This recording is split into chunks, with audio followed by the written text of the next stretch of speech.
Like कर देना, बता रहा हूँ तो सही कह रहा हूँ। So, hello guys, what's up? My name is Shimu Kowalczyk. I've been living in Osaka, Japan right now. So, as a student. Okay, so today's video, I am gonna be telling you every single minor detail you have to follow to come here. अगर Japan आ रहा है ना, तो मैं तुम्हें हर चीज़ बता रहा हूँ जो मैंने करी है खुद।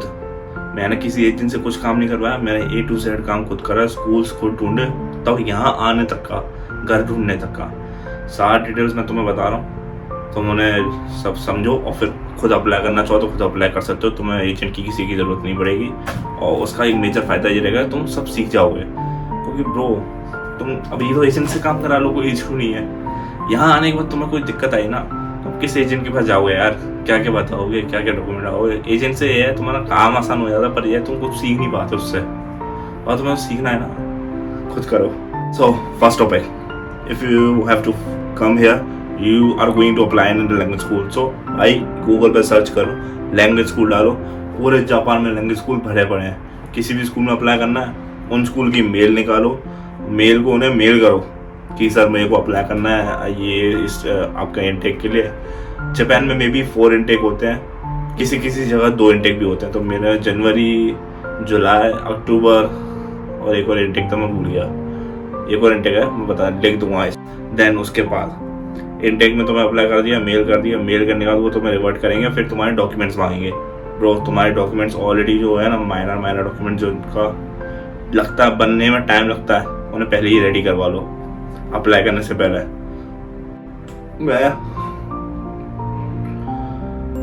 मैं अक्टूबर में आया था, तो मैंने मे बी अराउंड मार्च के थ्रू अप्लाई करा था। मार्च में मैंने एप्लीकेशन अपनी सेंड कर दी थी उन्होंने मेरे को एप्लीकेशन फॉर्म पे भेजा था कि ये एप्लीकेशन फॉर्म प्रिंट निकालो, भरो, फिर इसको स्कैन करके हमें दोबारा वापस भेजो, और फिर कुछ माइनर डॉक्यूमेंट्स भी भेजने, तो मैंने माइनर डॉक्यूमेंट्स को भेजे ऑनलाइन। सारा काम हमारा ऑनलाइन हो जाएगा, कुछ ज़्यादा कुछ नहीं होता।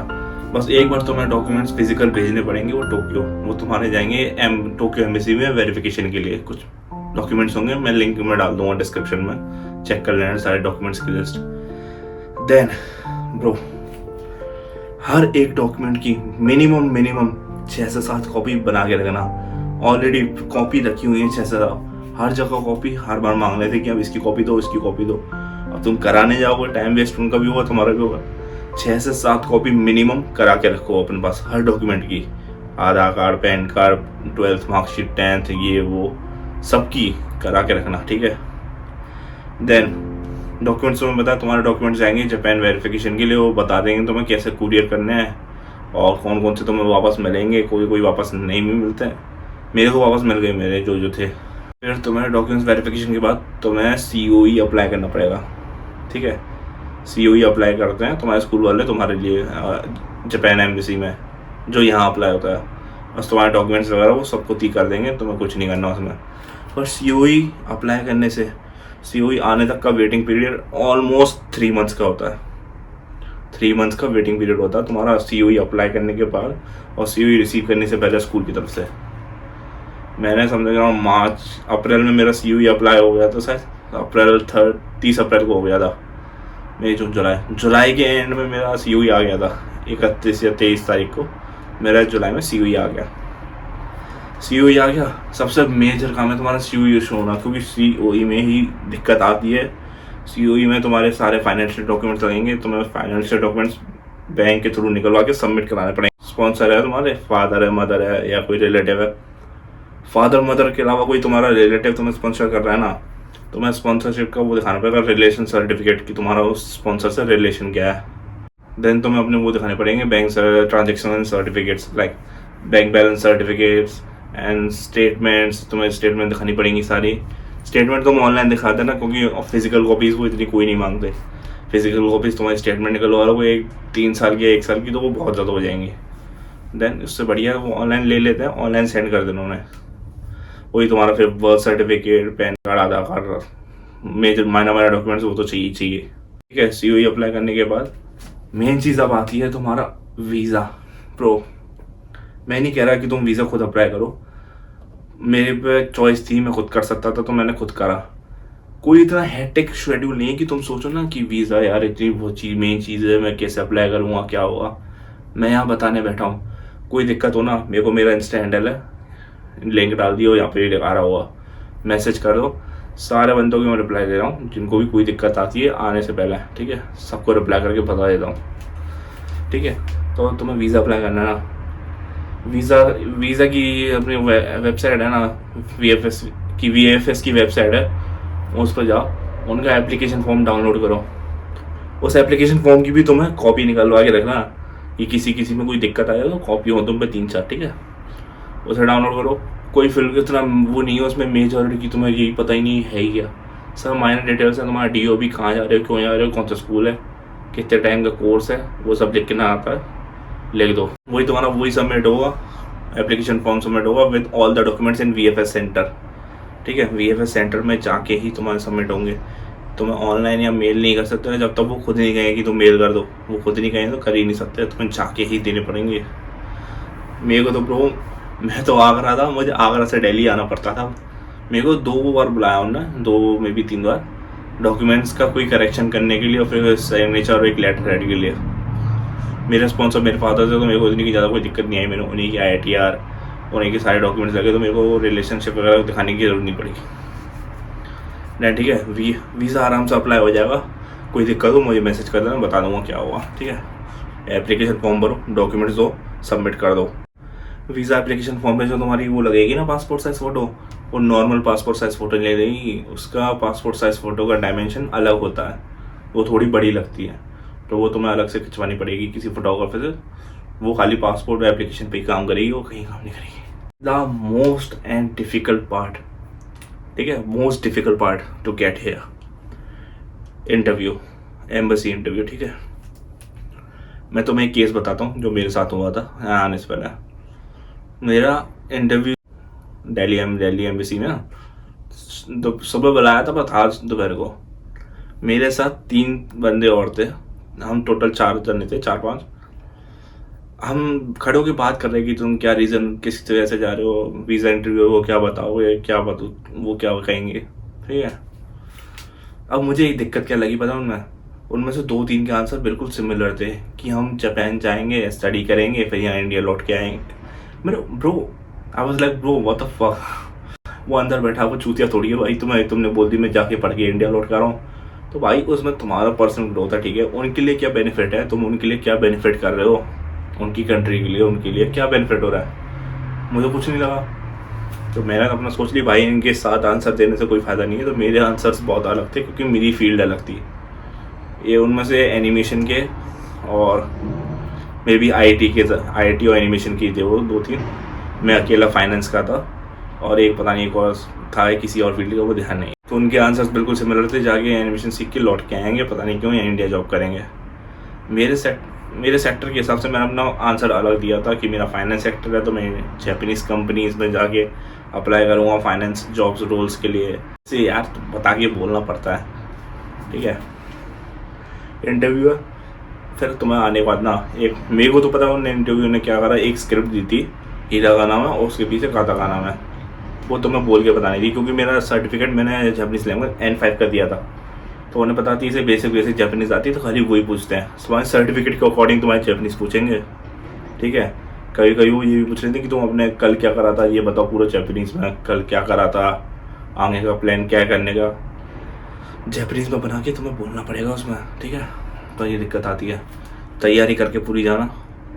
और बिल्कुल भाई सुनो, द अल्टीमेट की टू क्रैक द इंटरव्यू ना, कॉन्फिडेंस तुम्हारे मुंह पर दिख जाना चाहिए कि ये बंदा बहुत कॉन्फिडेंस में है, ठीक है। ओवर कॉन्फिडेंस की बात नहीं कर रहा हूँ कि हाँ अपन जाएंगे वीज़ा लेके ही जाएंगे, वो सब नहीं चलता भाई, ठीक है। कॉन्फिडेंस दिखना चाहिए कि हाँ तुम्हारी बात में वजन है, जो तुम कह रहे हो वो वहाँ जाके करोगे, और उनके लिए भी बेनिफिट होगा, उनकी कंट्री के लिए हम बेनिफिट कर रहे हैं, थोड़ा बहुत कंट्रीब्यूशन वो दिखाना पड़ता तुम्हें, ठीक है। हो गया, ठीक है भाई। पर ये उन्होंने लेम में वो मत देना कि बिल्कुल लेम और वैसे फालतू आंसर दे रहे हो कि नहीं हम तो जाएंगे, फिर लैंग्वेज सीखेंगे, फिर इंडिया लौट के आ जाएंगे, ये कोई बात नहीं होती करने की, ठीक है। और उन 2 बंदों के भाई वीज़ा कैंसिल हो गए थे, मेरे को उनका बाद में इंस्टा पर टेक्स्ट आ गया, तो मैंने पूछी थी भाई तुम्हारा वीज़ा क्या हुआ, नहीं लगा था उनका। एक बंदे का लगा था, वो दूसरा फील्ड का था जो, और मेरा लगा था ऑब्वियसली, ठीक है ब्रो। अब बात करूँ फाइनेंसेस की, तो मैं मिनिमम तुम डिसेंट फैमिली से भाई तो तुम्हें कोई दिक्कत ही नहीं है, तो कितना भी शो कर दो। बट मेरी वीडियोस ऐसे भी देखते हो तो मैं बताऊँ मिनिमम तुम्हें 9 लाख रुपए अकाउंट में शो करने पड़ेंगे यहाँ आने के लिए as a student visa minimum. और तुम्हारा वो 9 लाख शो करने के बाद ना, तुम्हारा CUE तुमने अप्लाई कर दिया, 9 लाख तुम्हें पहले ही शो करने पड़ेंगे अकाउंट में, ठीक है।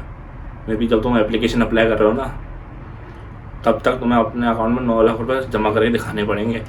और 9 लाख रुपए की भी कोई बड़ी ट्रांजेक्शन एक साथ नहीं आनी चाहिए, टुकड़े टुकड़ों में पैसे आने चाहिए।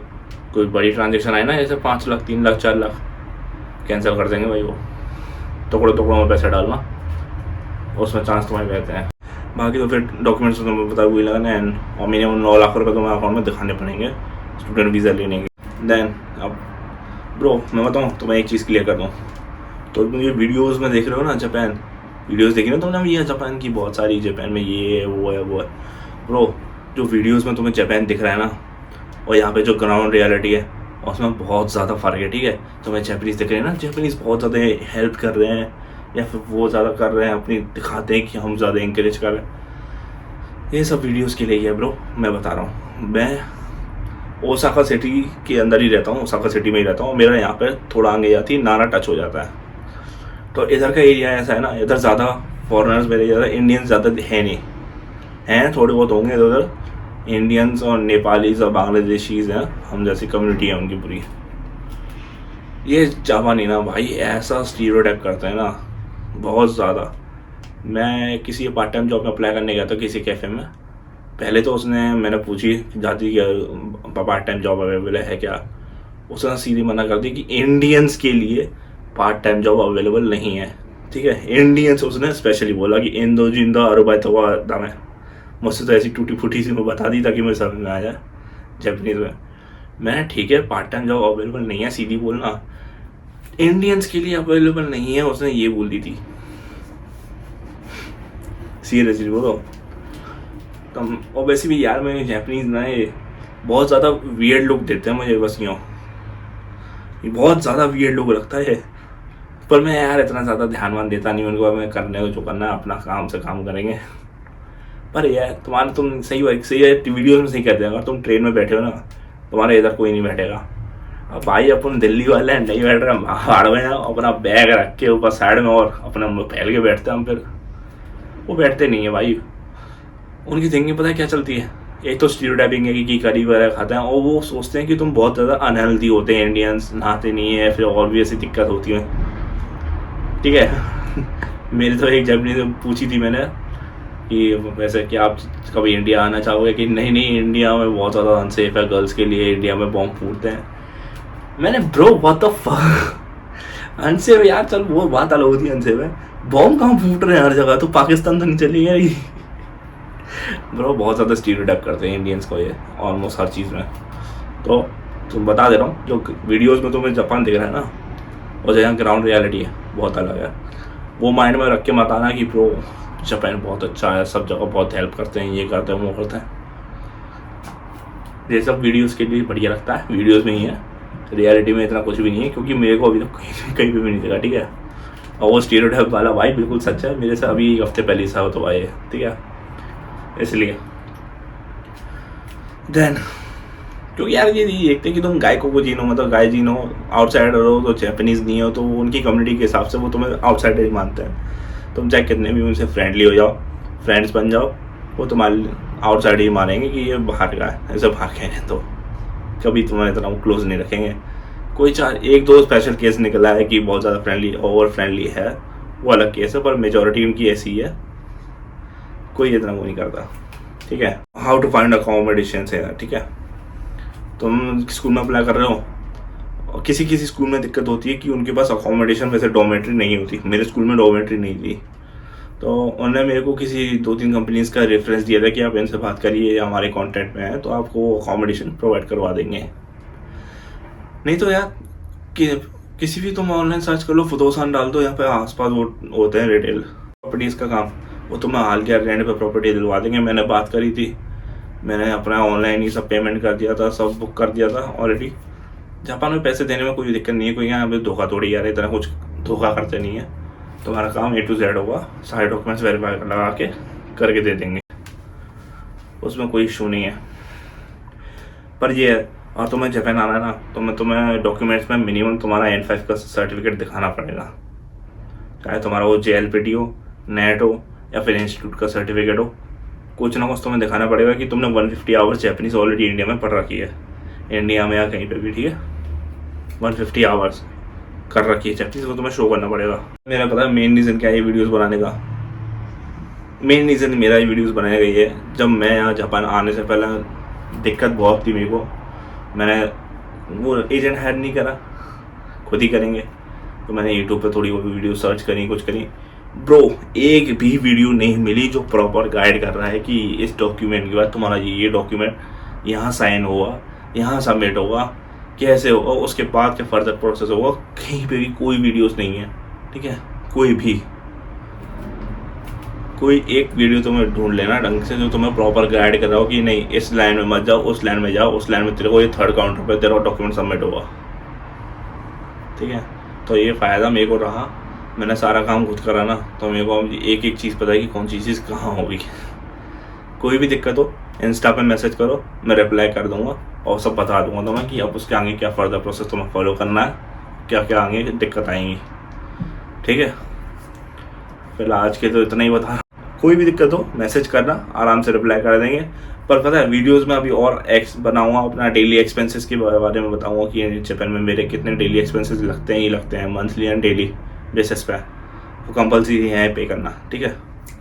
वो वीडियो मैं नेक्स्ट वीक में भी बना के अपलोड कर दूंगा या फिर इसी वीक में अपलोड कर दूंगा, टाइम लगेगा पर, ठीक है। पर तभी डालूंगा, पहले इस वीडियो को भाई सबसे ज़्यादा शेयर करो, लाइक करो और कमेंट कर दो। अगर तुम्हें कोई और कुछ पूछना हो ना तो कमेंट भी कर दो, मैं कमेंट में भी रिप्लाई दे देता हूँ। कमेंट करना, सब्सक्राइब कर, शेयर करना मत भूलना भाई। तुम खुद तो आना चाह रहे हो, पर भाई तुम्हारे जैसे और मेरे जैसे और भी बंदे हैं जिन पे वीडियो नहीं पहुंच पा रही है, उन्हें पता ही नहीं आगे फर्दर प्रोसेस फॉलो क्या करना है। तो शेयर करो उनके साथ, ताकि उनको पता लगे कि उनको समझ में आए कि बताने वाला एक बंदा है, ठीक है। शेयर करना, सब्सक्राइब कर देना और लाइक करे बिना तो जाना मत, ठीक है। लाइक कर देना, मैं बता रहा हूँ तो सही कर रहा हूँ। वीडियो देखी ना तूने, लाइक कर। See you guys in the next one, okay.